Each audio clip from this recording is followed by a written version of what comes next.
Hello, welcome to another Alpha Strike We Play video, and in this one we're having a look at Rangers of the Shadow Deep. Rangers of the Shadow Deep. Now it was Modiphius Games, I think. Yeah, published it. Easiest way to get it at the moment, especially in Australia, is drive through RPG. If you don't mind getting them printed. The books are reasonably hefty to get sent from overseas. Yeah, that's all right. We're going to take a look at that. So we have Matt here, who's you've probably seen on some of the earlier videos with the Dark Age. Been a while. It has been a while, mate. Playing Dark Age games and making you paint stuff. Well, come on. There's something had to motivate you. They were very cool. That was the paint point. jobs. Yeah.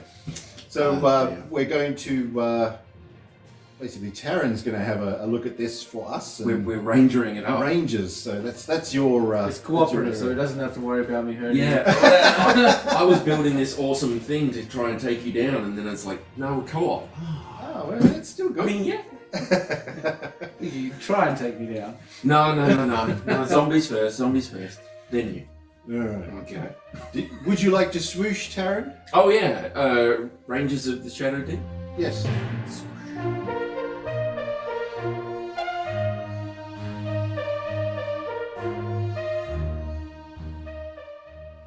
Right, so give us a rundown of what it is we're going to be doing. So, Rangers of the Shadow Deep is done by the same author of Frostgrave, Joseph McCulloch, I think is how you say it. Yep. It's, instead of being competitive like Frostgrave, it's cooperative. So, you got your Ranger and their companions in the same way that you had the Wizard, or in Ghost Archipelago, your Heriter. And the difference in this is your companions will also gain experience, but at a slower rate. But yes, competitive. So you're working towards the same goal and you share experience rather than hurting each other. Nice to each other instead of trying to kill each other. And trying to steal treasure. So it's set in a kingdom, Alador, where the neighbouring country that they've just finished having a big war with and made peace has been swallowed by the Shadow Deep, which is like this big pervading evil fog that's just stopped at the borders and now spewing all evil creatures. So the Rangers are the elite solo operators that are going in to try and combat it, working around the army. Very cool. So they just sort of protect the outskirts? Is that their They do thing? what Aragorn and his people did in Lord of the Rings, basically. Okay, So- that's easy enough to know. But it's but companions. I can see you've got some miniatures there. I think you've picked some dogs. I went puppies because we can have puppies, so I went puppies. I've got a bloodhound and a warhound, and then I took another archer as well. And I've got me here. This is the one that was on the live thing. You were painting up while you're on the live thing. Yeah. I'm like, I'm cool. excited. Yeah. He looks really, really cool. And I've got a friend with like wolf armor on, so that's cool. So talk us about how do you sort of build what do they call them, a unit, A Ranger and companions. A Ranger and companions, a force. a party, I suppose. Force building. Well, was it 10 build points? Yes. So you start with basic stats, and then you can go through and you can increase like 3 of your base level stats that are up here. Which is move, fight, shoot, will, and health. Yep. And You then can't you touch your armor except with equipment. Yeah. So you can spend up to 3 points there. You can spend up to 5 points on abilities and spells. So you can get things that let you dodge out of combat, get you pluses to rolls, or spells that you can cast at people and that sort of thing. And they're all like one shots, right? It's once per mission you can do this thing. With the exception of one of the spell things, you can pick a skill that lets you use one of your already learnt spells twice. It's like recall. Oh, okay. That'd be handy. Yeah, that's right. And then you can go through and you can increase skills. Now, all your skills are going to be like checks for various things that you have to do around here. And these pluses make it easier for you to do. So I assume the target number is a certain amount. Yep. You roll your die and you add that. Yes. And you have to beat the target number. Easy enough. So I've gone through and I've added bits to mine just randomly, basically. Stuff that I thought was cool because I got no idea. Well, the tests are going to come up for everything, so I basically just looked at the character and go, what would they know? Yeah, well, that's it. I was thinking, what would I want? I want it to be like perceptive but stealthy, but really good at picking locks and things like that. So, and you mentioned swimming like 6 times. Yeah, So I thought, well, I better take swimming. Swimming, one of my other characters wearing heavy armor, and it's a good way to die hopping in water wearing heavy armor. So Nice. I made sure he is good at swimming to counter his detriment with the armor.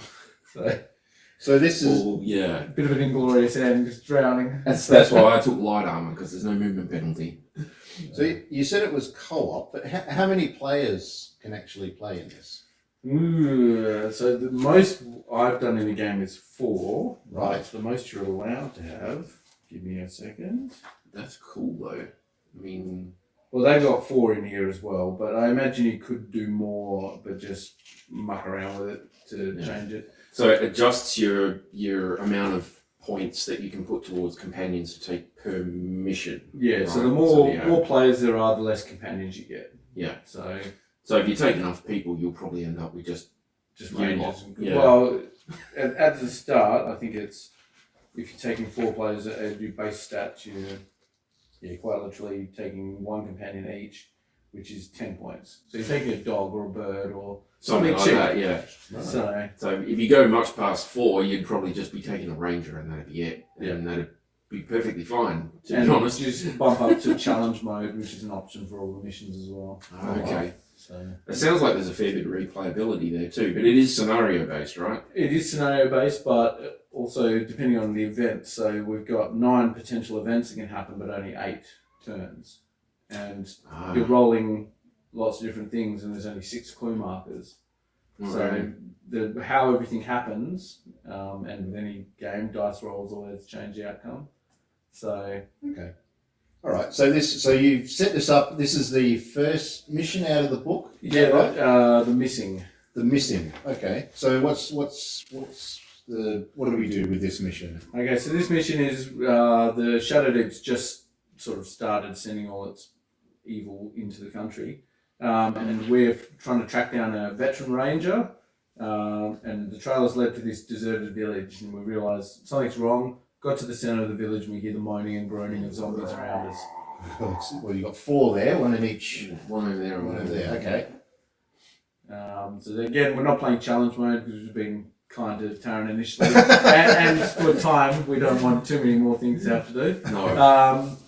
And so our objective is to investigate the clue markers. We've got sort of 4 in either corner, and in these 2 buildings we've got 1 each that are locked. So end of each turn there will be an event phase where good things could happen, but most likely bad things. The clue tokens, we could find a body with a weapon on it, we could find a zombie, we could find the actual ranger we're looking for and be able to get equipment off him. Okay. So there's all sorts of things. There might be various tests that we're required to make in order to obtain whatever they're holding. So Okay. lots of different things. You can play out lots of different ways. So depending on how you've built your ranger at the start will dictate how good they are at certain.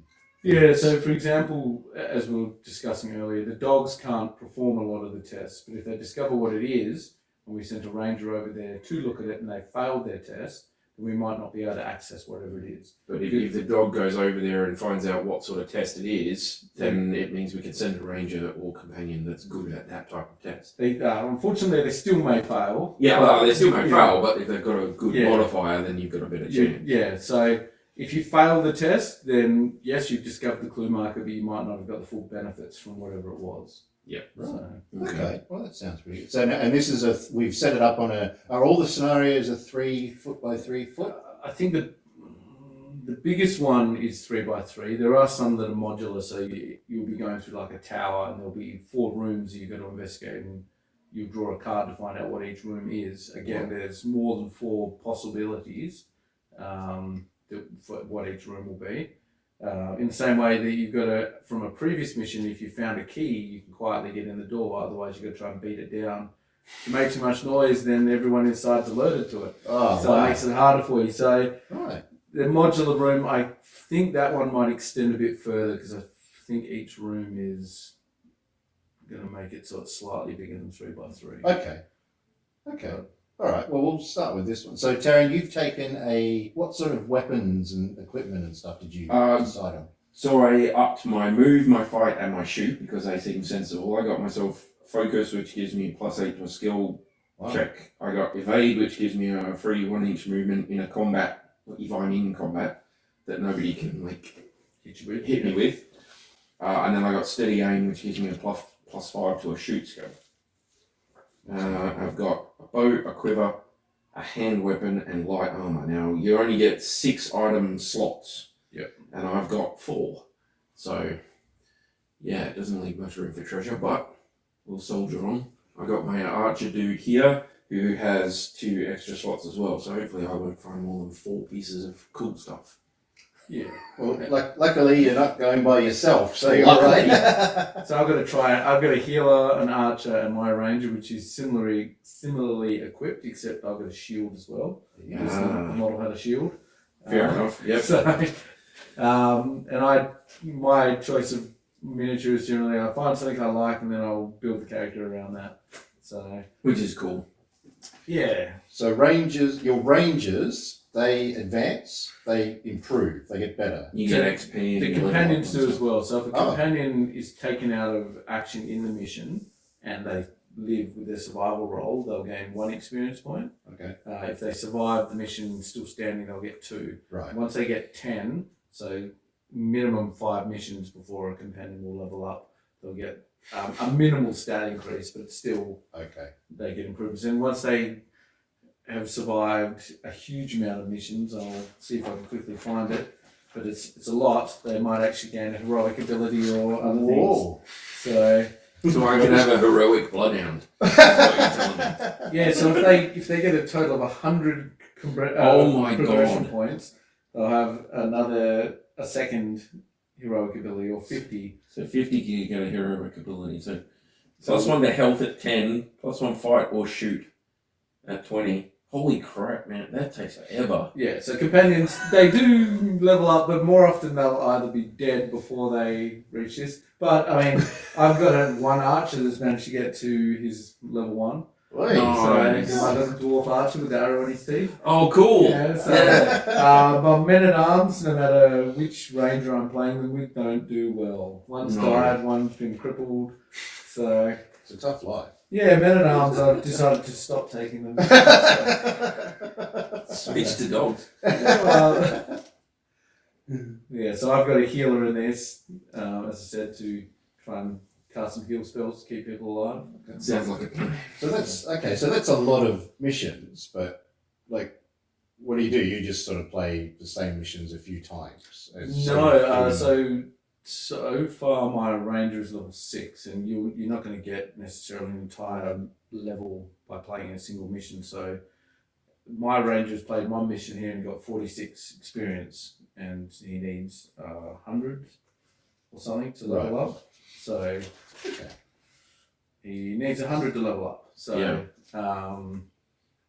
you're not going to level up quickly. And my other ranger that I've been playing primarily with the group at Northern Boards is level 6 at the moment, and that's a good few missions through. So there's multiple expansions. I've got a bag over there with most of the expansions in it, but Okay, well, that's pretty cool. Okay, well let's see how it goes then, shall we? I'm keen to give it a crack. So, I mean, we can be mean and try and roll off to see who gets initiative, but it's cooperative, so it's if you wish to go first, you can. No. I want to watch the master at work. Alright. So is there anything that you do at the beginning of a mission? So at this point in time, no. There might be some missions that tell you to draw an event card before you start to determine if something's happened. Whole host of different things that can change with the mission. But the missions tell you, so this is part 1 of the first scenario. There are 2 parts to this one. Okay. And they lead into each other with both equipment that will carry on, that will be relevant for the second part, and all sorts of other things. Okay, well that's kind of cool that they're linked to a degree. You can get some benefits. Yeah, so I think the biggest one I've seen but not played yet is the Burning Light, where you're going into an old, what do they call monastery, nunnery, whatever they are, and there's multiple parts. So you're going to go into the courtyard, and then from the courtyard you go to the basement, the library, the hospice, and then once you've gone through all those search, you then determine where the remains of the saint are buried.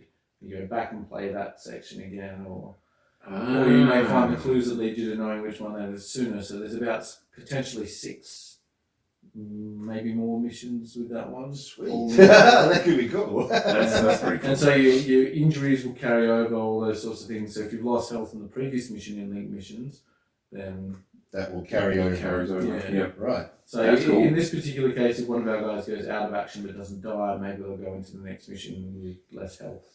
Yeah. So Okay. Sounds like you need a healer. I'm glad you took a healer. well, Seb normally deals with all the healing and spells when I'm playing. So Seb's a guy that was also in one of the Dark Age videos. Yeah. That gets forced into playing a lot of games with me. That we mostly enjoy. That you mostly enjoy, yeah. Well, some of the games I don't enjoy either, but it's work. We try them. If they're not fun, then we don't play it again. That's it. All right. All right. So how do we begin? Wasn't there like a perception check or something you can move? Oh yeah. So in this particular mission, there is a perception check that we can move one of the clue markers. Your perception is better than my perception at this point, so you may as well roll that. So I will quickly determine what that perception check is, because I've been flipping through this book and changed my page. Are we allowed a pre-measure in this? Yes. Cool. It's cooperative. We're not fighting against I'm each other. going to say we're not worried too much about that. No. So Just checking. This zombie here says no. No. Yeah. All right. So where are we? Special rules 10, 8. So I get them +5 to this one. Perception +5. So you just have to roll a 3. I'm fine with 17. 17. So we can move one of these clue markers. So your dogs can't do it, so I'm going to move this one. If you can move that one, 6 inches closer. So 7-inch gauge there. Oh, that's handy. Alright, so that means you can send someone over to investigate that one quicker. Going to say we can get that one pretty much straight away. Yep. So another thing to keep in mind is your activation will end once you come base to base with a clue marker. So if you move into it, it's over. You don't get to fight or shoot. You just discover automatically. Okay. So in most cases, you don't want to discover something on your first movement. You want to have used, or if you can, you shoot and then you move. Yeah. Things like that, just so you're not wasting the action that you get. Yeah. So it ends the activation for that unit, not my entire turn. Correct. Right. Yeah. Okay. Cool. That's all right. So yeah, just to make it a bit more confusing there. You can see anybody at this point anyway, so We shouldn't really be able to know. there'd be no shooting really. No, so as we determined, both of us are reasonably good at lockpicking, so I'm going to go for this building. So I can't quite make it to the door in 6, so I'm going to spend my second action to get to the door, and next turn we'll look at opening that. I'm also going to activate my archer. He's going to move over to here. So because you said something about because your archer was within 2 inches at the beginning of the ranger. Activate them as a group. Yes. Okay. You can do a group activation. Because the sequences go to the ranger phase, in which the ranger and however many companions can link will activate. Then the monsters activate, and then the companions activate. Yeah. So if your guys are too close to the zombies, then the zombies get to go before them. So you have to use your group activation thing to try and get them out or do an attack or something like that. Does that companion get to activate again? No. No. Okay. So we're just moving it up the right. Yeah. Okay. So one activation each. So, and I'm actually going to take a shot at that archer.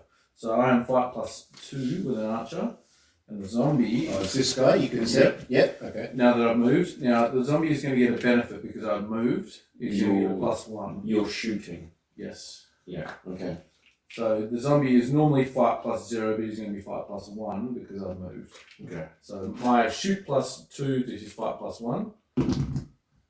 So 15 to the 5, so it's going to be 17 total to his 6. So, and then that means you pass. Yeah, so we take his armor of 12, so he's going to take 5 hit points, he's going to have 1 left. Okay, so your total minus his armor is how much damage he takes. Correct. Okay, cool. So we've got some little wound dials here. Just do the nice simple one. Turn that to a 1, so we know he's got 1 left.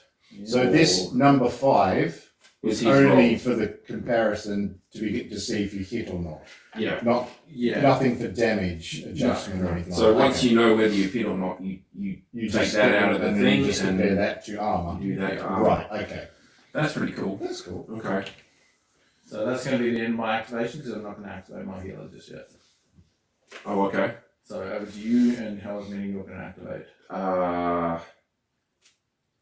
So as long as they start close to me, they can do. As long as you got, so I think you can activate up to 2. I think we were discussing from that table. Yep. That are within 2 inches of you, and you can send them off, and they Okay. get their movement and their action, or 2 moves, however you want to do it.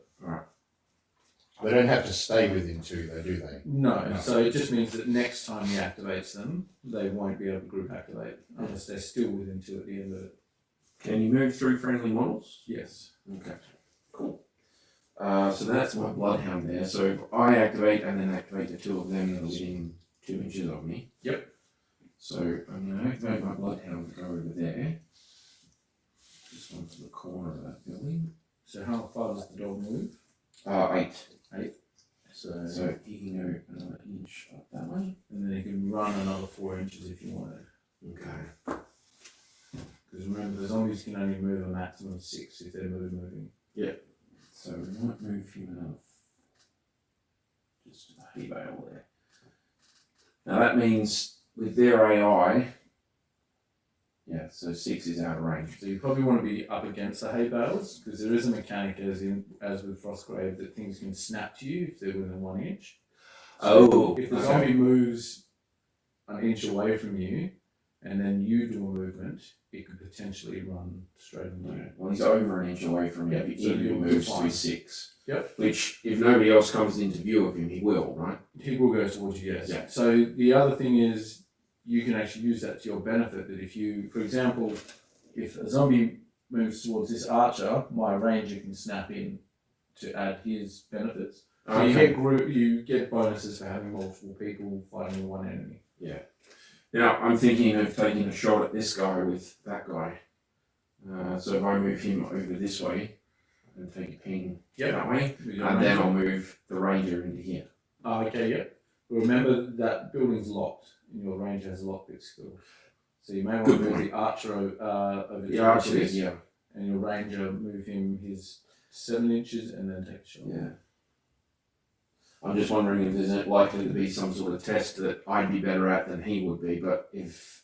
You're definitely going to be better. I'm off. the only one who can lockpick, so Well, yeah, okay, let's move him over. So the archer can still try and lockpick, but will have no benefits, no bonuses to the roll. Alright. So I can move and then run to get up to that door. Well, you could move the 6, take a shot, and then do your move and lockpick next turn. You move. I've got to move 7, so I can move to that corner. Move to that corner, and then take a shot, and the next turn I can easily move to there and try to lockpick. Yep. Right? Okay. And then I have to do the move. So for group activation, they all have to move at once. Yep. He moves to there, discovers whatever that is, Okay. and then this guy's going to take a shot at that. So, So do you want to do the shooting first? it's probably easier, yeah. Oh, for the benefit of people, we're using the big dice, and range is always going to be the red one, which if you roll a 20, Because if you roll a 20, it gets flashy. Yeah. And unlike Dark Age, 1s aren't good. Oh, Dark Age 1s are the best, and 20s are horrible. So, yeah, so you take shots, similar modifiers to what I had. Yep. You'll also shoot +2. shoot +2, and he'll have a +1 because I moved and all that. Okay. So the other modifiers that might occur are things in the way. Whoa. So he's dead because you're going to get the extra bonus for having crit. Okay, so a 20 is a crit. Yes. Even if you. Right, okay. So I think it's, I'd have to check, but I think it's +5 damage. Oh! But you well and truly beat his armor of 12 by A good solid amount. By 10 anyway. Yeah. So, Wow. Alright. So he knows pop. He does. So if you move him off and just put him to the side, I normally have a notepad that keeps tally because depending on what enemies and how many will account for the experience at the end of it. Oh, okay. And now for the dice roll. So D20 for whatever that is. Oh, let's use the red one. 5. That's not going to be good. 5. Survivor. You found a badly wounded but living villager. Treat this figure as one of your companions with the following stats: move 3, fight 0, armor 10, health 5. So would you like an undertaker, an old man, or a blacksmith? An undertaker. Nice. I was searching for someone. I found you. So what were his stats again? Okay, so his stats: move 3, fight 0, armor 10, and health 5. That's it. Right. So if he survives to the end, we'll potentially get experience. Okay, cool. Having survived. So, and now that he's actually there, he can activate during your companion phase as well. Okay. So that was my ranger phase. That's everything. Yep. done So in now my ranger monsters, phase mate. now. So- Monsters. As we said before, if zombies can't see anyone, they'll move towards the center of the board for this particular scenario. But Yep. they can pretty much, all of them can see someone. What's the distance on their line of sight? It's just infinite. Yes. Yeah. Okay. So that guy can see my dog. Some missions will specify that it's night and it'll be shorter. So How far do they move? 6 inches total. So in some cases there'll be, I could be mixing them up. Frostgrave is one where there's differences in whether they're wounded, they only get one action. I don't think that occurs in this one. But again, many systems, Yeah. blurring the lines. Alright, so that's the monster phase. Not particularly interesting this time, but it is what it is. Alright, so we go to an event phase, which is where the cards come in. Companions. So you still got your healer to move, Yep. and then I can move this guy and my dog. Correct. Okay. So do you decide amongst yourselves which companions of which player? Or do you still have some sort of... So you each have the companions that you've written up for your ranger. Yeah, Yeah. but is there any sort of But do you have to move streak yours around who first? goes first? Or? No. No, You just decide. decide between Because yourselves. whatever's going to be most beneficial. So for Yeah. example, I might move in base contact with a zombie so that then you can run in with your better movement and move and fight it with the benefit of me being there. Yeah. So whatever way is going to work best cooperatively, effectively. So I'm actually going to move with my healer. He's only a movement of 6. And I'll just touch it with the 9 inches. Nice. Oh! So you have to roll for that. And I have to re-roll if it's the same as yours. or it's 11. not. A mutilated body. You discover the body with some strange bite marks that appear to have been poisonous. Make an immediate survival roll of TN6 to see if you can determine their nature. So I don't have any benefits to survival, but I pass with an 11. Okay. Okay, so that will be relevant at the end of the mission that I have discovered. That one. The bite marks. Okay. Right. That's So cool. So getting a result on that table that you roll Yep. affects other things. It will, later. yes. Okay. Interesting. Okay. So at some point later on, because we rescued this guy, we'll get experience, and because we figured out the bite marks were poisonous and that sort of thing, we'll get something else and blah blah, etc. Nice. That's cool. That is cool. So what do you got? Your doggy. I got my puppy and my Undertaker friend.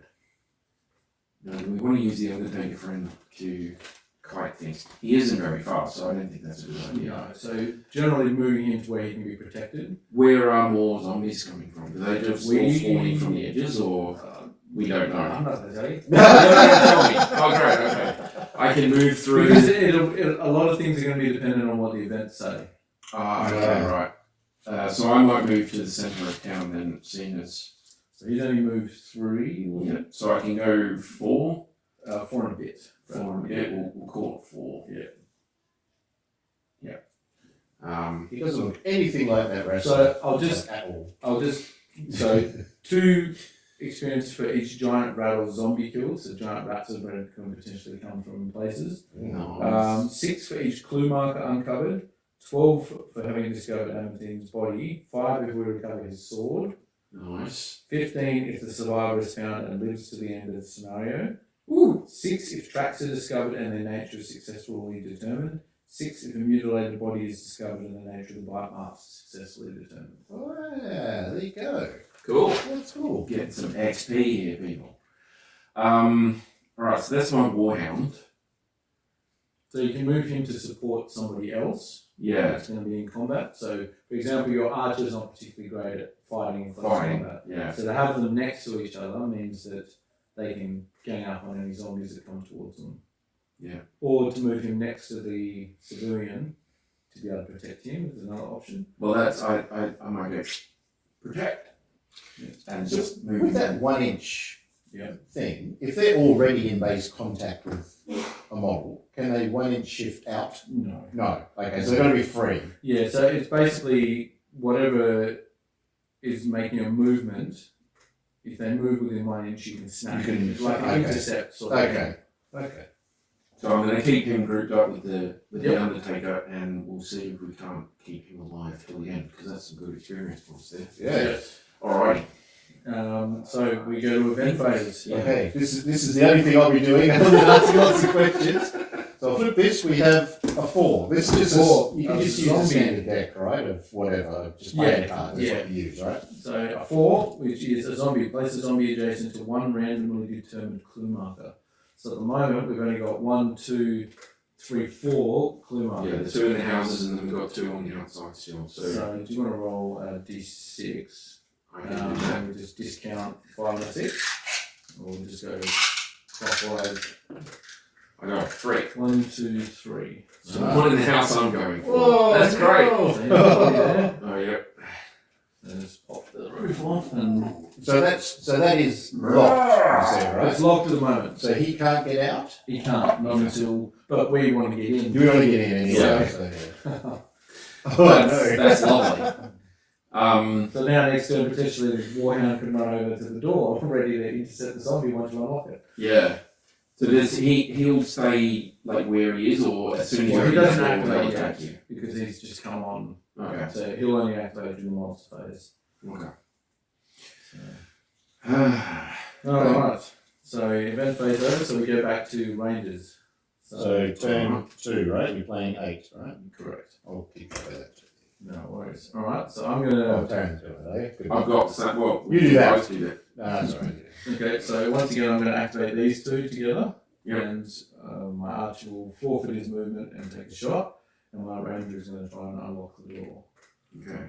Shot first or lock it first? I'll shoot first. We'll just see. And he didn't. Ooh, 19. Whoa. He didn't move He's this got time. one hit point left. He's So he's definitely dead. dead. So I'll chuck him over with the monster casualties. And now the test to unlock the door, which I believe we said was a 10-8. Yep. And I unlock it +5, so plus 4. Sorry. So you need a 4 or better. Unfortunately, so 14. the door is unlocked, but I can't. I'll take this off for now. So So we've got The the roof roof off. now. yeah. So we can get in there and next turn have a look at it, and that zombie's gone. So that's my ranger activation done. Hmm. See, now I'm wondering if I should unlock that.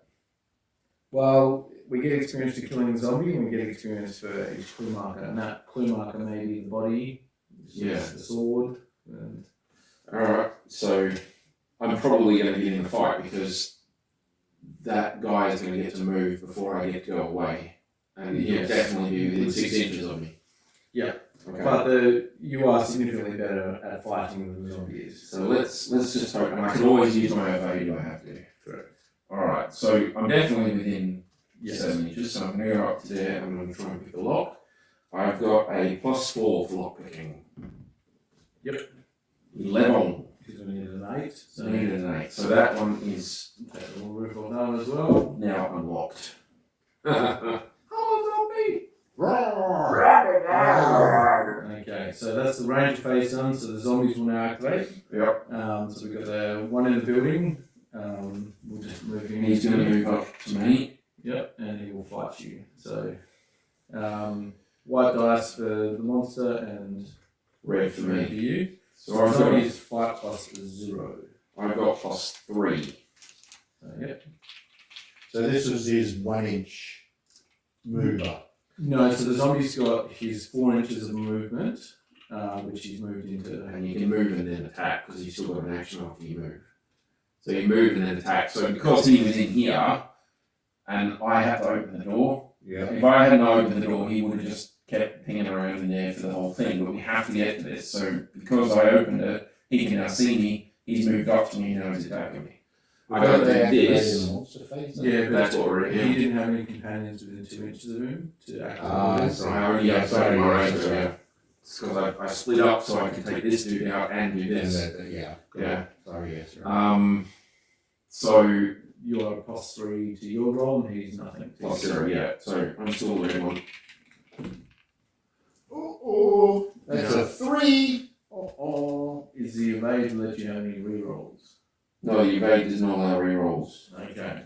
So I'm gonna die, I think. No, you won't, because you've got an 18 health. Well, he's rolled a 19 and I've got 11 armor. So you take 8 So I take points, 8 so hit you've got points. 10 left.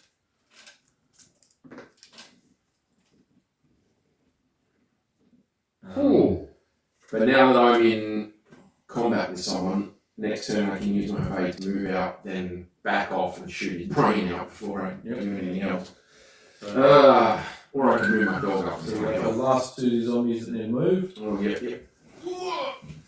He can see the dog still, so he's going to go towards the dog. Yep. This one's going to move towards my guy because he can see them.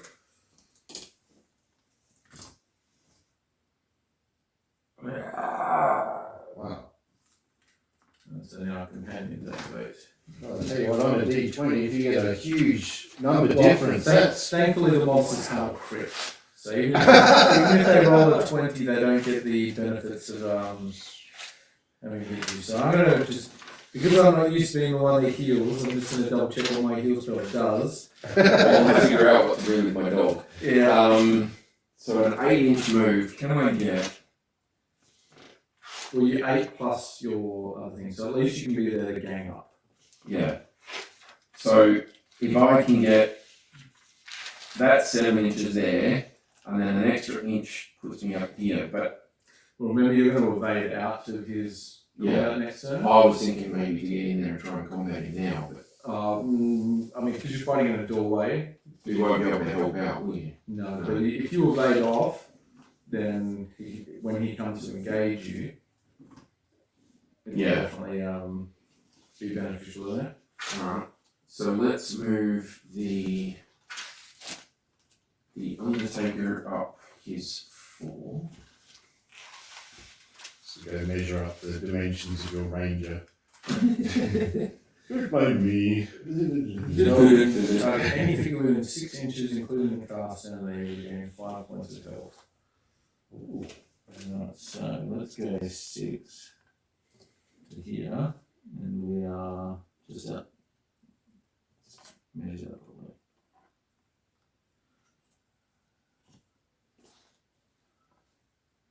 Do we get within 6? Probably not. No, I think no, just out. Yeah. So I'm going to move again, just to be in the middle of everyone. Okay. I'm going to bring the dog up near you, but also near me, so I might bring him that way just a smidge. Mm-hmm. And then I'm going to bring this ranger up to about there, and he's going to take a shot at that guy. Okay. I like how your healer is a plague doctor. Yeah. So I get a +2 to shoot, and he gets a +1 because I moved, right? Yeah, so he beats you by 1, unfortunately. Oh my gosh. So, yeah. Right. No, and then you got your dog as well. And this dog, I think, is just going to kite this guy. Yep. So we might bring the dog around this way. So he's still visible. Mm-hmm. And then that guy will just keep following you around like he moved the dog this way. Yeah, and then run away. if we have to. Yeah, we can get a couple of shots in while he's off on the edge. Okay. Okay. So that's the end of turn 2. Now that I've ruined it for myself. Yeah. They never take into account Those dice over there rolls as with well. these things, do they? No, it's always the weakest enemy that kills you. Okay, so event again. Okay, here we go. We have a 3. A zombie. Place 2 additional zombies on the table at the center points of 2 different randomly determined table edges. So 1 to 5, 6 to 10, 11, etc. If you do 2 rolls, please. Okay. Roll. A 6 and an 11. So 11 will be over that corner. And you're keeping a tally of the zombies, are you? I can do, yeah. Yeah, I was cool. keeping a personal kill count, but I can definitely make that a tally. And 16 would have been 11 here. 6 and 11. So 1 to 5, 6 to 10, 11 over there. So 16's over that side near the dog, unfortunately. 6 and 11. Oh, 6 and 11. Six, yeah. Oh, So 6 sorry, there, I thought 11 you- there. Yeah. I thought you rolled a 16. No, 6. 6. Alright. Leave my dog alone. Getting a bit busy where you are now, It's mate. okay, Fluffy. You'll be alright. Okay. Oh no, that's Fluffy. This is Spot. Okay, cool. Yeah. Don't have a Dalmatian for you, sadly. Okay. So next to the range phase. That's it. I give up. I'm out. Alright. So I'm going to opt to shoot first and then move. Okay. So you can ping that guy and then move in there. Yep. Alright. So Ranger's going to shoot. I'm not going to bother with that. And we're going to move in the building. Oh, so one of yours lets you re-roll, but it seems fairly pointless with. Yeah, with one what he's zombie. rolled, it Yeah. odds me winning lower, so we'll see what this one is. So we've already had 4 and 6 and 10 to 12. So 18. Treasure. Treasure. So Arr. I'm carrying treasure around, which we will roll for at the end of the. Oh, okay. I was going to say, what is it? Just treasure. Treasure. Yep, so we'll find out what that is at the end of the scenario. But that takes up a slot, right? It does. Okay. The one slot he's got. Is it? Let's spell it right. Alright, and So if I don't use this free evade thing, mhm, then when I move out, he gets to make like an opportunity attack or something, does he? he will do, yes. Okay, so I will use it then. I'm also going to activate him and he'll forfeit his movement and he's going to take a shot. Right there. See if this goes any better. Oh, you rolled 17 and 17 versus 6. for him. So 19 total for me, which will well and truly beat his armour. Yeah. He's gone. Cool. Zombies! Add another zombie to the tally. Yep. Tally, please. I'm gonna keep my personal talent over there. Oh, 'cause you're yeah. running that for me. Again, I normally have my notepad and I keep track of everything, but Okay, so this is a one mission skill, so I'm going to use this, which lets me do a 1-inch move, so I can basically just come back off the stairway, leap backwards. you still get your movement and your action. So I you still can get a back move out and and a shoot. shoot it if you want. So I'm going to back off just a smidge, so I'm near the healer and the dog. So in this particular case, he's going to get 2 benefits. He's going to get a benefit of cover and the benefit of you having moved. So you'll be +2 to shooting, and he'll be +2 in defense. Okay. All right. So we both get a +2 to whatever this is. Yep. All right. What'd you get, Tarron? So I got 18 total, and he got 13 total. So I beat him. And because you've done 6 damage as opposed to his armor of 12, he's Yep. actually gone. Okay. So you shot him. Cool. Hey! So he goes pop. Yep. And that's another one to the total and to my personal total. Yep. Yay! Okay, so now the zombies will activate. We've got the one near the dog and the one on the far end. Right, now he can see the dog as well, so he's going to have to come this way too, which is... Oh, actually, yeah, he can see them. So he'll go towards them, won't he? So 3. And then 6. This guy. Does he go 6 as well? He will go that way. Just behind here, yeah? Yeah. Are they smart enough to use cover? No, so zombies. So the way we've rationalised it, if it's a human or an intelligent creature, they will benefit from cover. But if it's an animal or the undead, they're just going to move. They'll just Direct right. towards- Okay. Yeah. Fair enough. So that guy only got cover because he was literally there. in the doorway. In the building. Yeah. So if we say if you're shooting into a building, obviously it's going to be harder than Oh, of just shooting course. someone Yeah. in No, the that makes building. sense. So, Are there like ranges and things for ranged weapons? yes and no. For the size of the ball we're playing on, not really. Okay, cool. The ranges mostly come into effect when you're doing things like night or if there's fog or a condition that basically changes that. Okay. But to the best of my knowledge, our bows and our things are at least 24 inches, and because it's only 3-inch and we're relatively central, we should be able to shoot Pretty much everywhere. Right, cool. Okay, that works too. So companion phase now. Yep. So I'll do what you did. He'll forfeit his move and just try and ping that. So there's this one over here or that one there. So you can see both. I can see both. So I'm going to use no movement, but I'm going to heal you. For 5. Taking you up to 15. Which I'm going to substitute. I think I'll put the big one over there. Let's just say you've lost 3. Rather than... Oh, you're keeping it there, aren't you? I've got it on Okay. here, but you can No, use the that's blue all right. marker as well. If you're keeping a tally there. So I'm on currently on 15. Yep. So it's your choice which one you want to shoot. He's going to be able to activate before that one. The dog's not going to be able to activate before that one. Yeah. So well, the dog hasn't activated this turn yet. Yeah. So we'll just move him I closer. was going to say put him in towards the fire, and then he can take a shot at this one. These. So I've got +2, and he will just get to 0. Yep. Right. Okay. 5 versus 10. So Oh. I failed that. Then I'm going to move the dog out.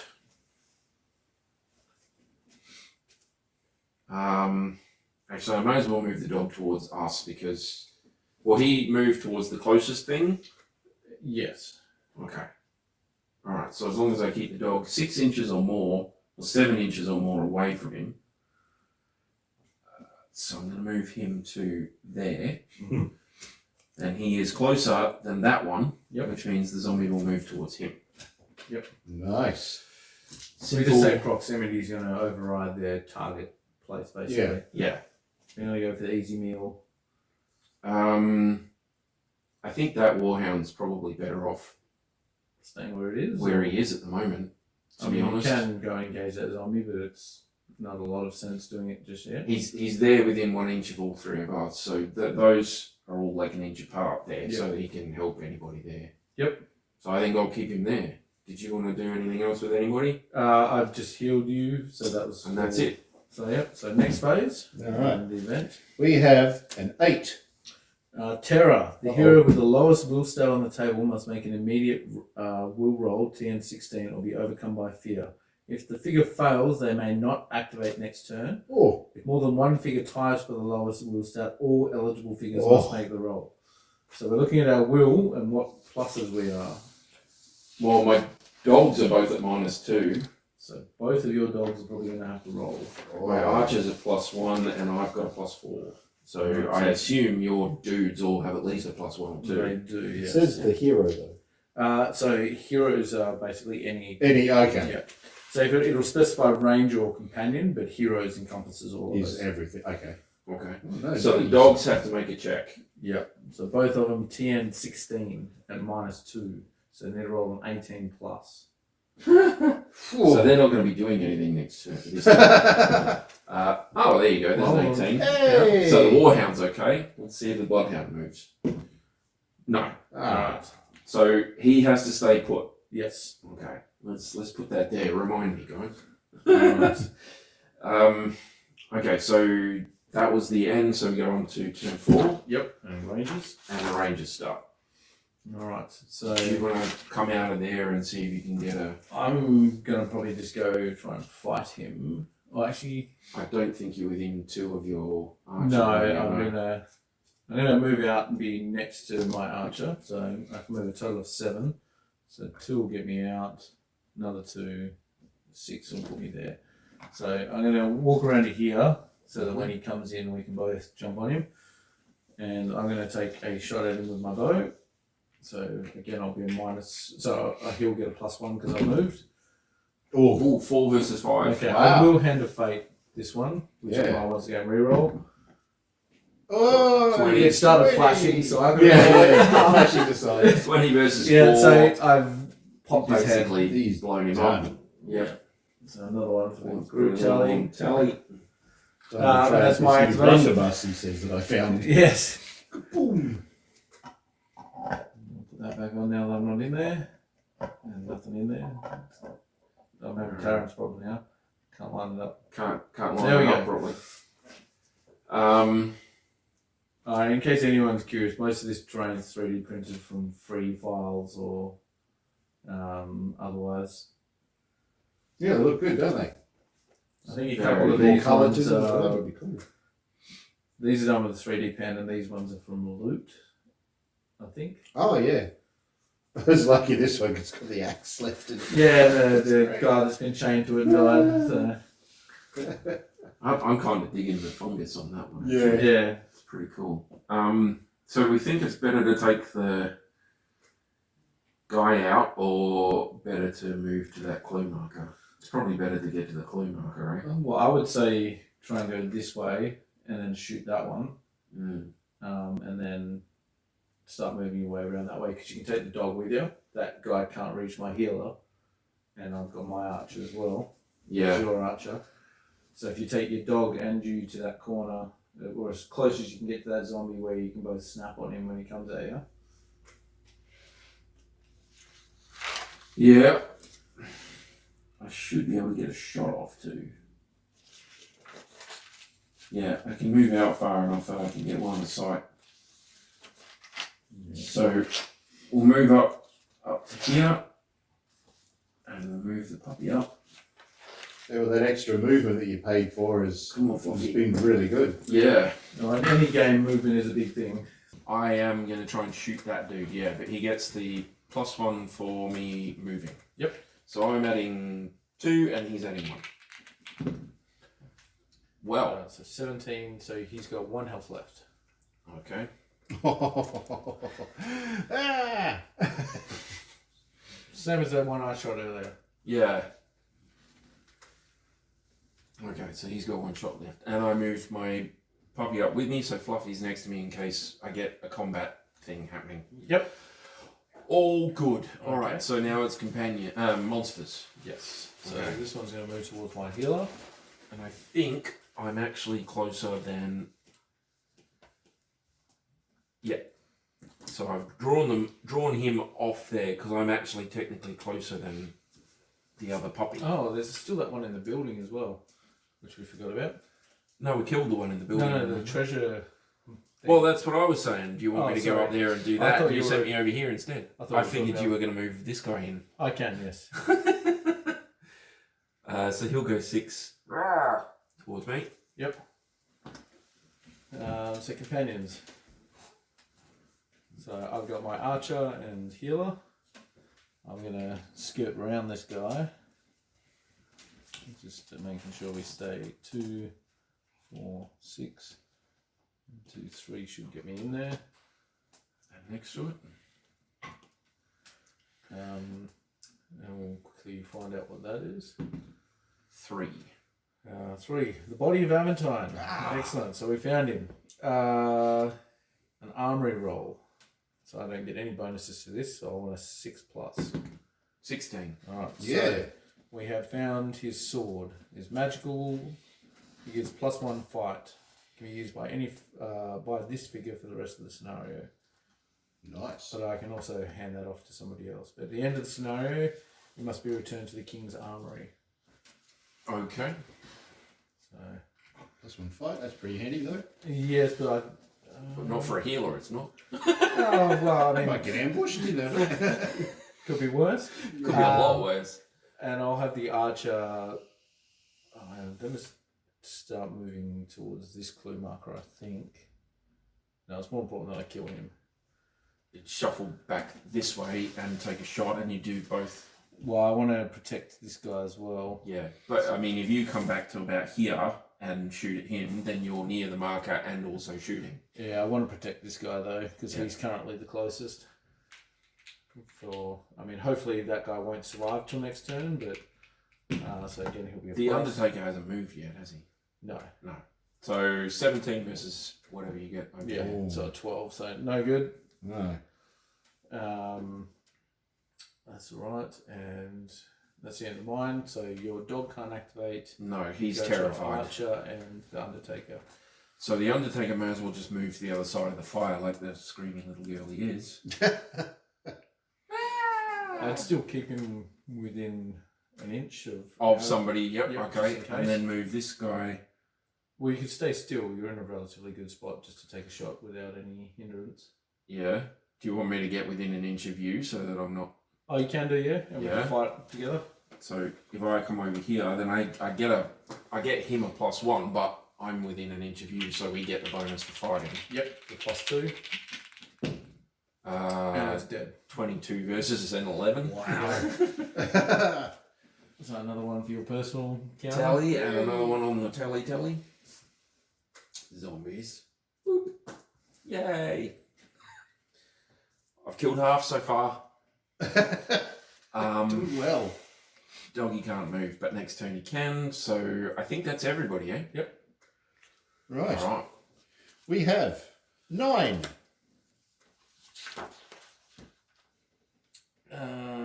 Disease. Any figure that is reduced to 0 health during this scenario must make a health roll, 10, 16, or suffer from disease for the next scenario. Use a figure's starting health to make this roll. Great.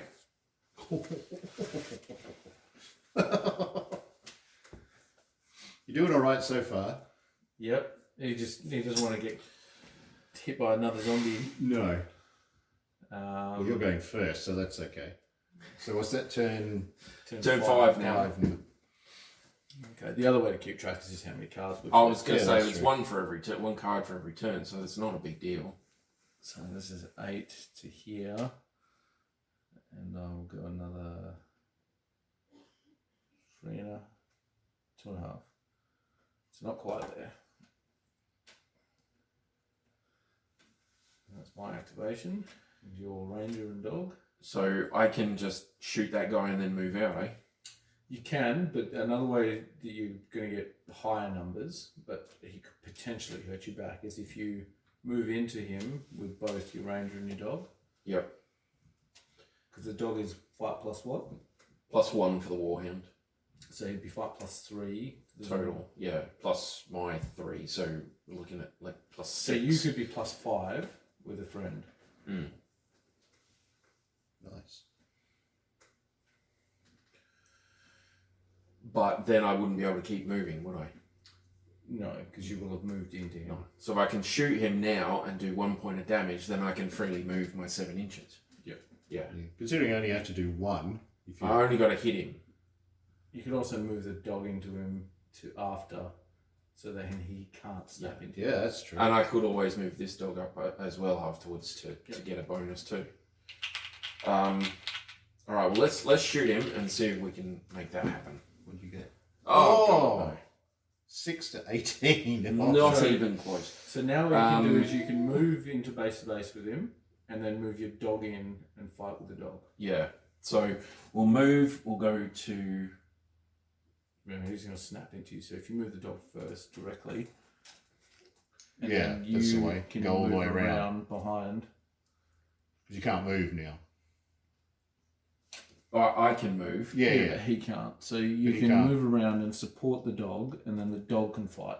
Okay. All right.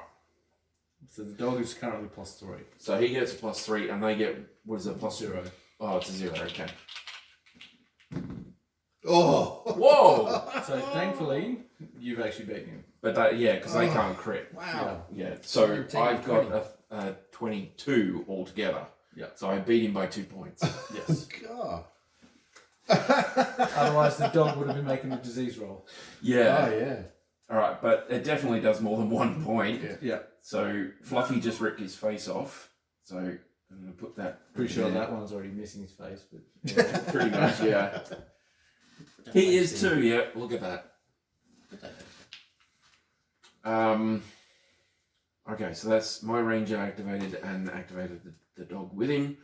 So now we it's have no zombies on the field. monsters. I was going to say I don't remember where the monsters are, but there aren't any. Yep. So Sweet. remaining companions can mill about. So your dog could move back towards the centre if you wanted. Definitely. It's probably the best idea, I think. Did you want some backup over for this one? I should be all right. Okay. So I might move him up near my ranger, actually, within 2 inches of my ranger, so we can go as a group. Yep. Take my puppies with me. Those two may as well stay there and protect him. Yep. I'm going to move my healer back out into the centre, next to your ranger. Oh, your archer, sorry. Out to there. It's any companions within 2, isn't it? Or only from your... Only from your group. Okay. So. All right, so if there's... We're up to this, right? Events? Yeah. Yep. Yeah, okay, we have 2. Zombies. Place 2 additional zombies on the table at center points of 2 different seven edges. Okay. 1 and 4. Both of you. Oh, no. Uh-oh. Row. That's okay. We're in moving distance of things. We can get stuff. It's good. Yep. So just making sure we also got Aventine's body. Oh, and the treasure. That was the other one we got. Oh, okay, yeah. So of the 2 things we've got left, it could be a zombie and it could be herbs. So there's And- nothing and vital to the strange mission. tracks. Yeah, the strange tracks. Oh, the tracks are Yeah. experience, aren't they? Yeah. Okay. So we got 2 clue markers and 3 possible things. So And that's only why- one of them is actually like super good for us. Well, Which is the the herbs tracks. aren't bad because you get to find. It can basically be fantasy PCP where you get bumped up, but you get dumber, and all sorts of other things. I want it. Yeah. So I'm stealing that terminology from Guerrilla Miniature Games. This is how he describes it. Yeah, that works. Nice. All right. These herbs are Did up you on want to try for holiday. yours, and then I'll try for mine? Which do you want, more odds or less odds? Why? Because if I roll, I eliminate one of these, and you're left with potentially the other 2. Or do you want the possible 3 selections? Well, we're on turn 6, so we've got 2 turns left. Which we'll definitely get both of them this turn. So I'm gonna. Yeah. So it I'll move doesn't this- really matter. And You go. hopefully, because I think I'm. Oh no, we're both pretty good at tracking. Yeah, you've got a 5. I've got.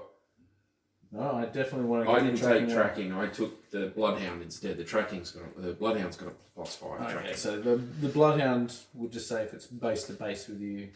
If it's base to base with the clue marker as well, you can do the track test. So we could both move up there and do the thing. Okay.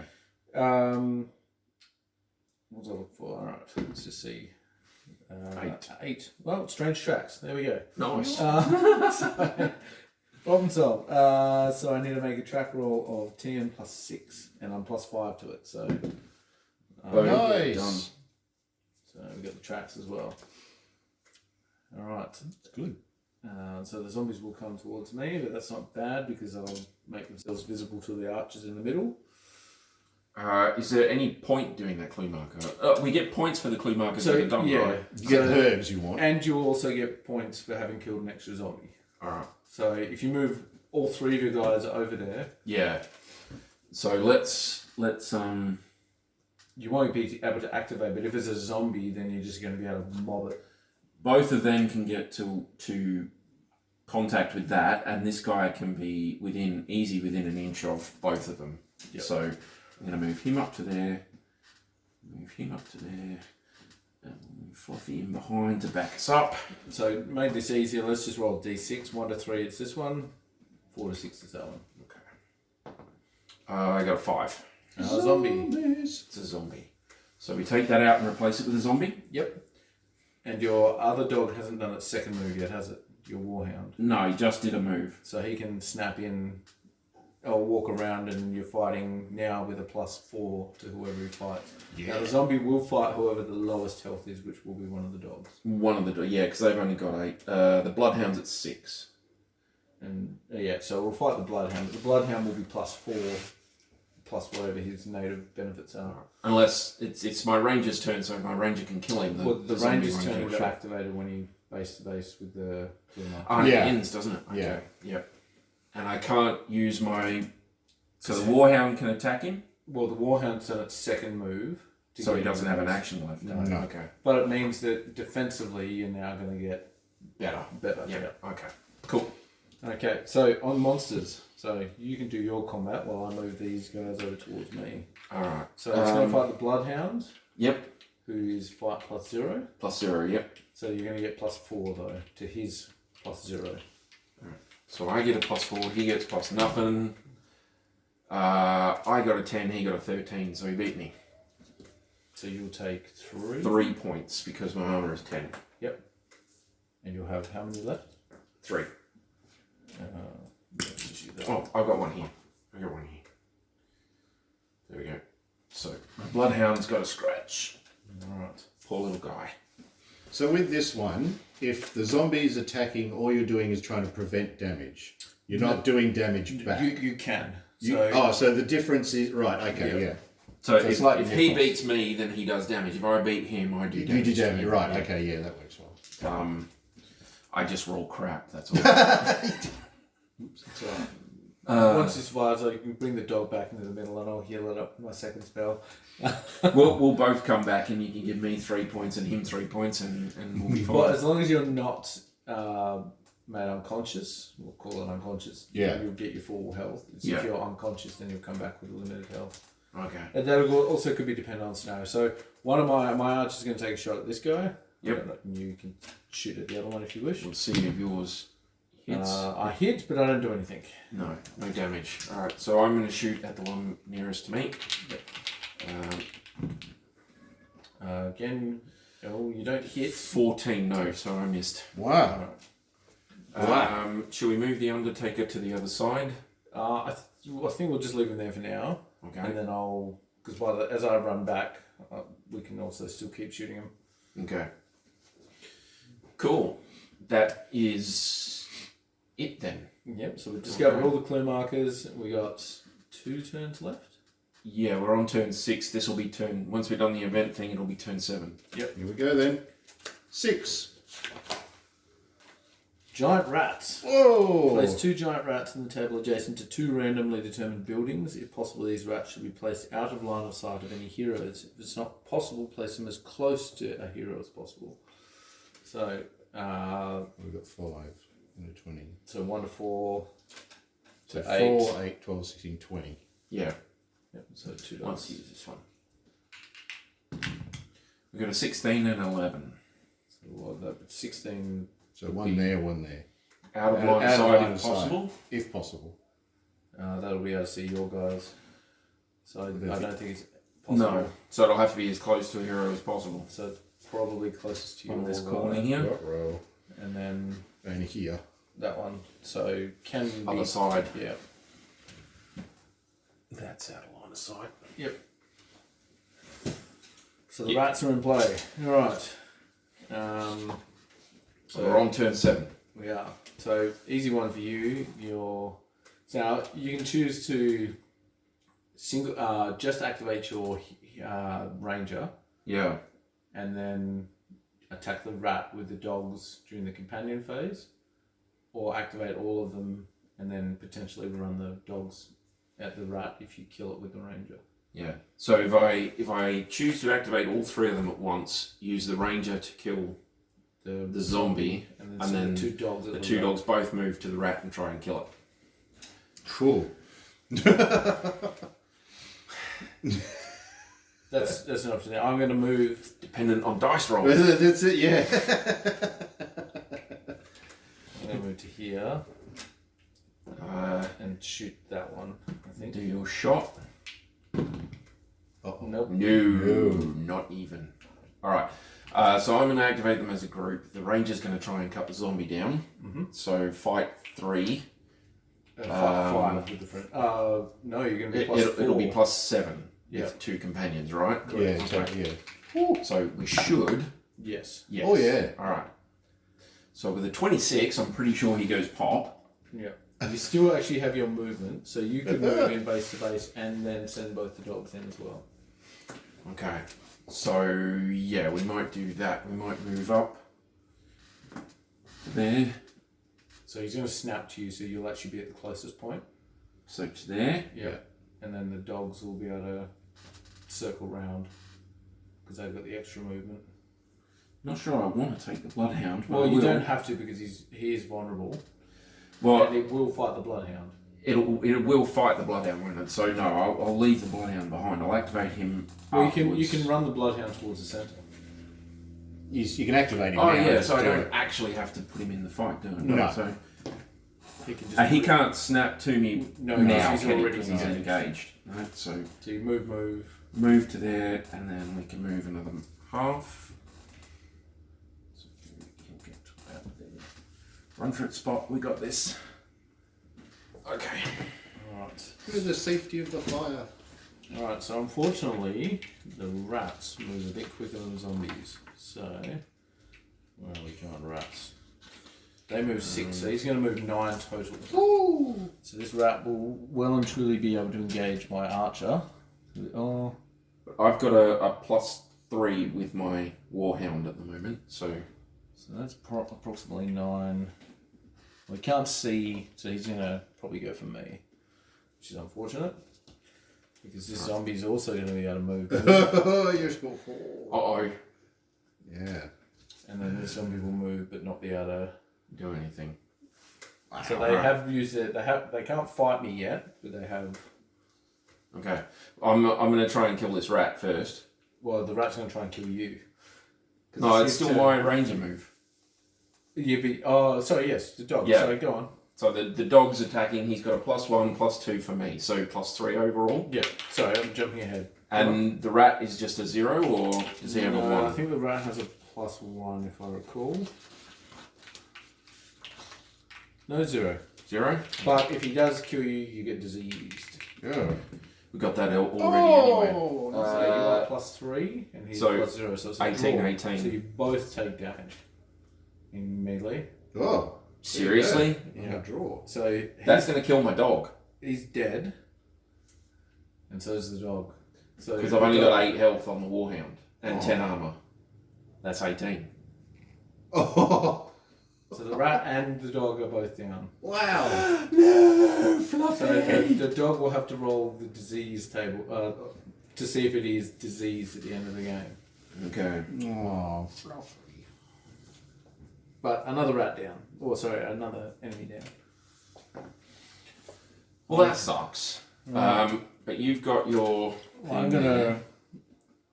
gonna activate and move the healer, To get a bonus there. and then I'm gonna move and fight Okay. with the archer. So the archer, actually, who's better at fighting? They're both. The archer is better. He's +2. Okay, so he'll be +4 +6 in total. Oh. Which will kill the rat. Yeah. The rat's only got 1 health.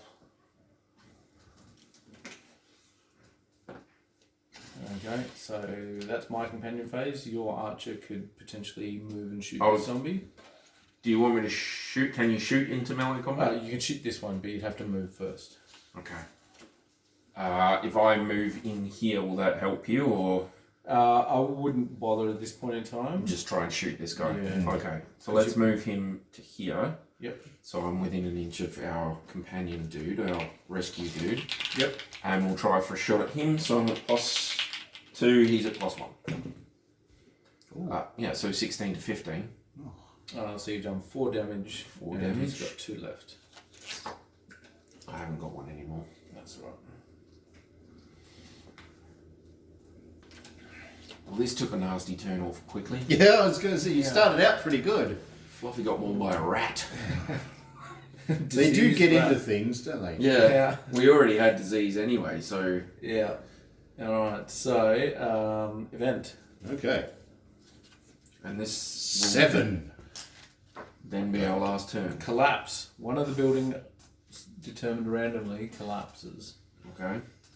Well, any figure all within 2 inches. So we really don't want it to be this one No. or that one. No. Do you want to roll this one? So we got 5 again. So 1 to 4, 8, etc. Are you sure you don't want Yeah, to go roll on, it? go on. Well, we could kill the zombies if it get that one. 10. That one. That one. Okay, nobody's within 2 inches of that one. So, Yeah. are we just taking the whole thing off, Or or just leave it like that to show it's collapsed? yeah, just leave it like that. It's collapsed. Okay. I know. Put the roof there. Oh, that works too. Yeah, it would have been an immediate +4 attack. Anyone within 2 inches of it. Holy crap. Okay. So, as I said, events tend not to be good. Yeah, I'm going to say that's just horrible. Alright, so we are now into our last turn, turn 8. So it's Rangers first. So I'm going to join activate, and I'm going to Everybody move him just in there. ping in. I'm going to leave the healer just in case I need to heal anyone after combat. And I will fight with my ranger because he's going to be +5. 10 versus 6. Well, unfortunately, it doesn't do anything. No. So I will now fight with the archer because he still hasn't done his second action. Oh, my 20 versus goodness. 20. But You I still get the hit. plus. Yeah, So thankfully, that kills him. it's not a smart Oh. zombie. So another one for the tally. Nice.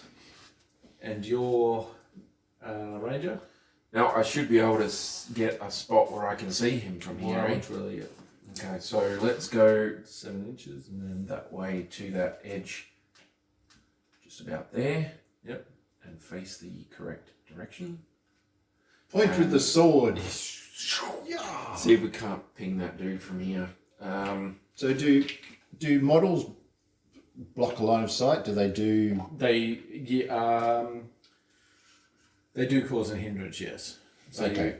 in this particular case, he can draw a straight line without anything really.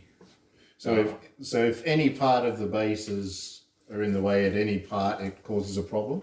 Yeah, so I'd say your archer, looking at the angle now, probably is. But It is. Yeah, I can see from here. I can if you probably bring him back that way a bit without sacrificing Yeah, that's the fine. move. That's okay. How's that? Yeah, that's pretty good. Okay. Let's not give him an advantage. I'll We give know you this how, roof because I realise the cameras probably actually can't see what's happening. we know how crap my rolls are, so let's see how we do. So he gets his +1 because I moved. Yep. And I've got a 2. Ooh, 14. Which is exactly enough to kill him. With Oi. 2 health left. Nice. That's another zombie. And my personal tally.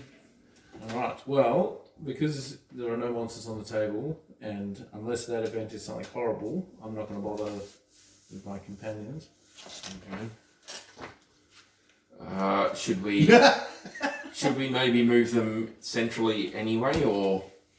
Well, yeah, I'll move her there just in case something causes I'm going to problems. move my puppy up just in case. I'll heal the puppy with my other thing. I Okay, think that so puts it back up. Yes. Ooh, puppy.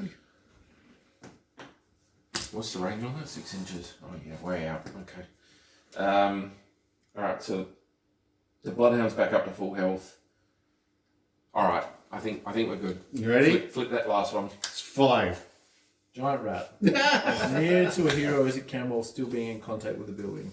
So it'll be base to base with me. It won't fight. Although, is this the start of turn 8 or the end of turn 8? This is the start. No, I just flipped then for So the this end is- of whatever. end of 8. Yeah, So I was going to say. 6, 7, 8. Yeah, so, this is the end of turn 8. Alright, This so is the last the turn. rat does spawn, nothing But happens. it's nothing's happened. Yeah. Yeah. Okay. So You're lucky- someone will clock it on the head, and we'll leave because it's Yeah. the 8th. You're lucky you didn't get the red ace, which is 4 zombies. Holy Yeah. crap! So that's cool. Yeah, so as I said, the things will play differently. We may have got the tracks instead of the zombie. Sorry, not the tracks. The herd instead of the zombie. Yeah, So lots of different things are going to play you out. could have got a zombie over there and been in serious trouble. Yeah, yeah. So lots of things. Okay. The replayability is there. Just, I mean, you can also go through and play challenge mode next time if Which you thought that was too easy. will like up the difficulty and stuff. Yeah, more things start, more things spawn. So, challenge in this particular one is add 2 giant rats next to 2 buildings, and each event phase place another giant rat in a random corner of the table. Whoa. In addition to, Wow. Whoa. so it does amp it up. So you don't necessarily need to play it. So the way we did it is there's a couple of one-off missions where one's in Alador, the country where you are, the new king, so a young king is on the throne, and a baron has decided now that the Shadow Deep's here, here's a perfect chance to try and overthrow him. So you guys are all on defence of the castle gates while the trader and all his people are coming towards you. There's burning buildings on either side that will collapse, and people trapped in rubble that you've got to try and drag out that are getting help. Then there's another one where you come to a village and there's 2 groups of plague doctors moving around between all the buildings. Okay, yeah. And 2 of them, which you don't know because you're discovering clues which will determine which of the pairs is actually the traders. And they're poisoning people instead of poisoning healing them. and doing all that. So they're spreading the plague rather than... Great. Yeah. So we play those as sort of one-offs to sort of introduce everyone to it. But all right. So end of that, we'll tally all our experience. But after examining the bodies of the zombies, along with the other clues from the village, left little doubt the village had been attacked by some horrific species of giant spider whose venom reanimated the dead. Thankfully, such creatures move slowly. Likely they will have retreated to the nearest shelter to slowly feast upon the missing villagers. Your duty is clear. Taking just enough time to patch up your wounds and make a quick pyre for the dead, you set off after the spiders, following their faint but unique tracks. After nearly a day's pursuit, the tracks lead to a small forest. Chances are the spiders are not too deep in the woods. You must find them, destroy them, and any nest that they might have made. If you are lucky, rescue any survivors. And that's the intro to scenario 2. That's chirpy. Yeah. Okay. So XP and stuff. XP. I guess. So what happens? we get 2 for each giant rat or zombie killed. Alright, so we've got 12 total that we've killed zombies and rats, so that's 24 XP. So 6 for each clue marker, and we discovered 6 in total. So we get 36 for that. 12 for discovering his body. Which we did. And 5 for the sword, which we got. Yep. 15 for the survivor surviving. Okay. 6 for the tracks. Yes, and we did the tracks. Yep. And another 6 for the mutilated body and the wounds or the bite marks being determined. Another 6. Yeah. So we actually maximised, well, apart from if zombies had popped up and we got extra We kills. got extra kills. We got the maximum amount of experience available from the scenario. Yeah. So that's 18, 20, 34. 3, 4, 5, 6, 7, 8, 9, 10. 104. So you actually leveled up. So we can quickly go through that. Ooh. So you get 104 XP and I get 104 XP, or do we split? No, we both get exactly the same Okay. amount. So that'll take me up to 250. So when you hit 100, I assume you get 11. Correct. Okay. That's cool. And we also, before we do that, let's determine what the treasure was that I found. Oh yeah. Um, There you go. Treasure table. Treasure table. Alright. 11. 11. A herbal potion. Herbal potion. So, PCP. yeah, 20. Ooh, 20. Potion of restoration. So Oh, this is that actually a sounds pretty good. good one. Figure that drinks this potion is immediately restored to its starting health and is cured of any poison, disease, or temporary stat reductions. This potion may be used after a game. In this case, it cures a figure of any single permanent injury of the player's choice. Wow. There you go. that's Stick that in and you great. can bring your man of arms back. Well, sadly, death is... Is it? Yeah. Oh, dang it. Can't save from death. So the Warhound, I have to make a roll for him because he was do. down at the end of the thing, right? Just 1 second. Mm-hmm. Yeah, all our surviving companions that did survive will get 2 progression points in 2 there. progression points. Okay. So Bloodhound gets 2. Okay, so let's quickly go to disease. That's one of the fun ones. Not gone too far. No, here we go. Disease. So the target number we needed was a 16 from memory. Yeah. TN 16, I think. So he starting was- health. So your starting health is what?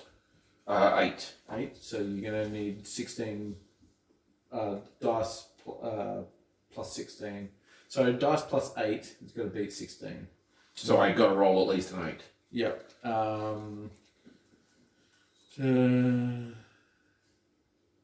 Figure starts the next game with -3 health. It's a -1 to all the rolls for the duration of the scenario.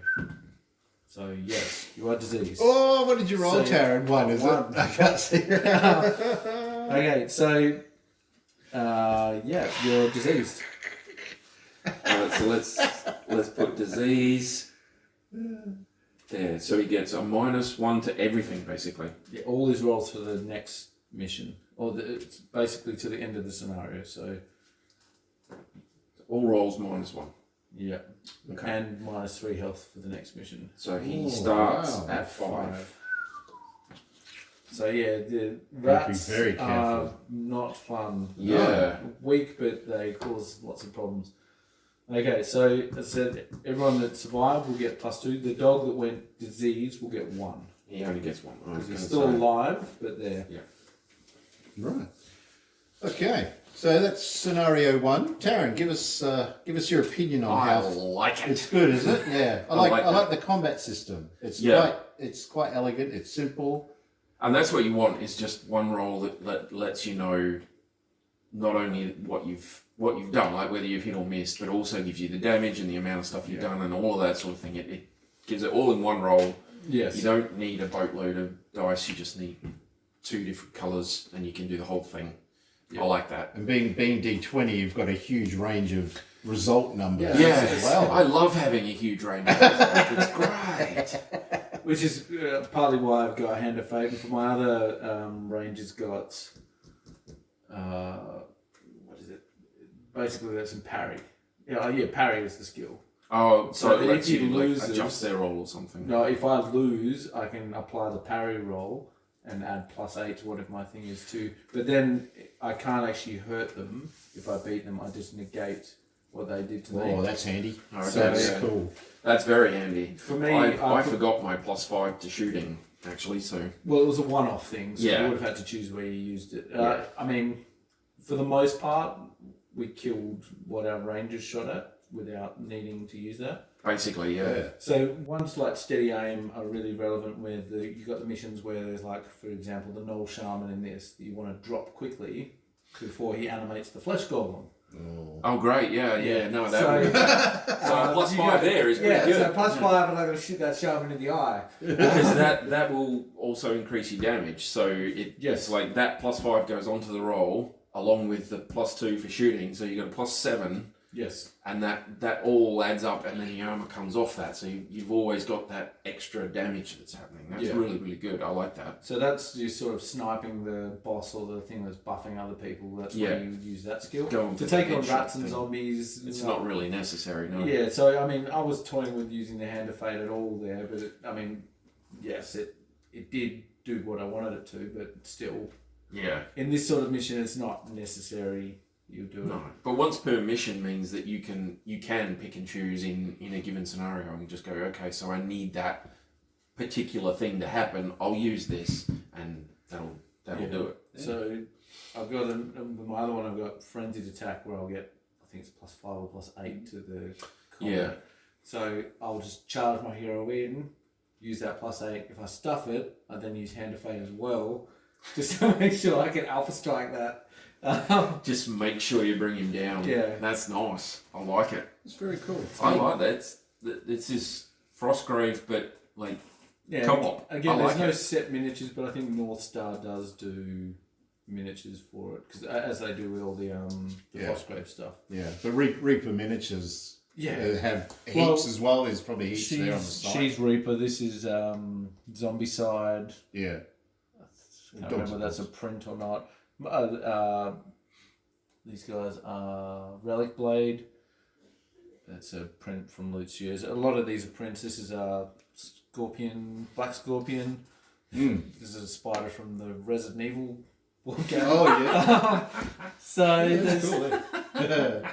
you find miniatures you like the look of, and you chuck them in. So it doesn't matter what base size they are, or to try and keep it consistent, I try to put everything on 30mm, which is why I've rebased her from a 23 or 24, whatever the zombie side ones are, up to a 30. But they don't specify one in the. They don't specify. They've even got pictures where some of them are on bigger bases or smaller bases. Yeah, definitely some of them are. So, for example, here they're octagonal. Yeah. And then they're also saying if it's square bases, it only counts if you're lining up with one of the faces. Okay. Because I was thinking I could take my wolves as a ranger set. Yeah, Definitely. that would be great. If I have one of the shadow trackers, those stealth chicks. Have you seen them? Probably not. I painted them up as all black, but they were they're like a stealth dual knife wielding thing in Wrath of Kings. Yeah, I don't know Wrath of Kings. My shadow trackers. Yeah, I've got the what was we call them? The mercs. The Nasia?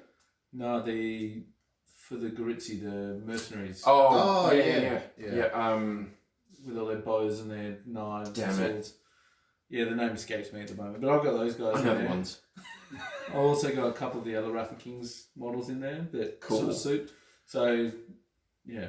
Well, I got the Wrath of Kings ones. I got the Warlord ones. I got all sorts of ones where I've got werewolves that I could probably use as rangers. I mean, there's loads of them. You can even get like a shaman type thing and all that sort of thing. So just going back to the swimming modifiers. So light armor is a -2, heavy armor is a -5. If you've got a shield, it's a -1. If you're carrying treasure as well, it's a -2. So you with a shield and light armor carrying treasure. Yeah, I'm a -5.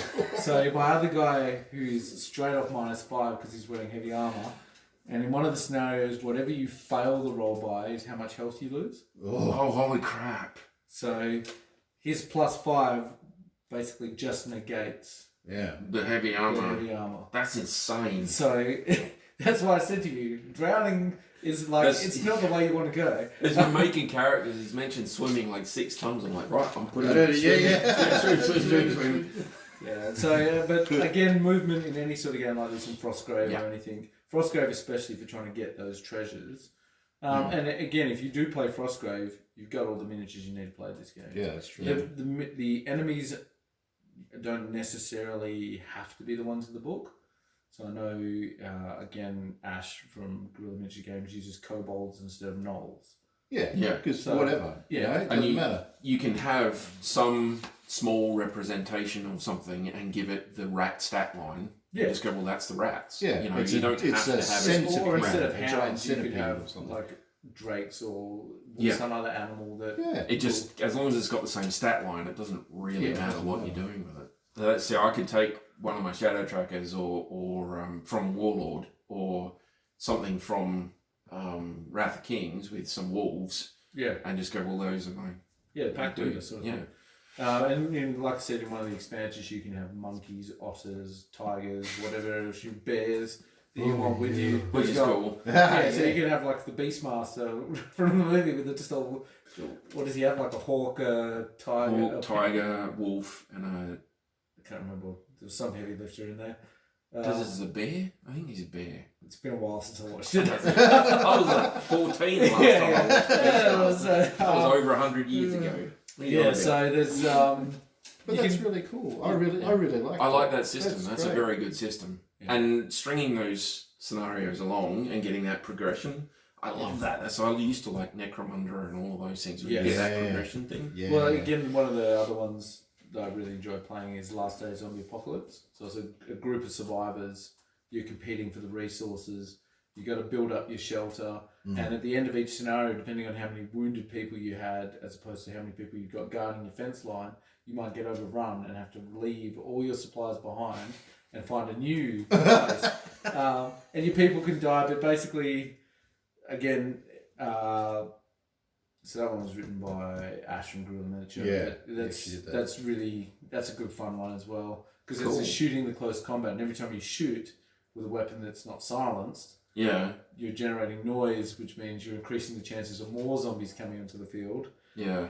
And so if you take a dog in that, the dog is always barking at the threats, so it's always making noise.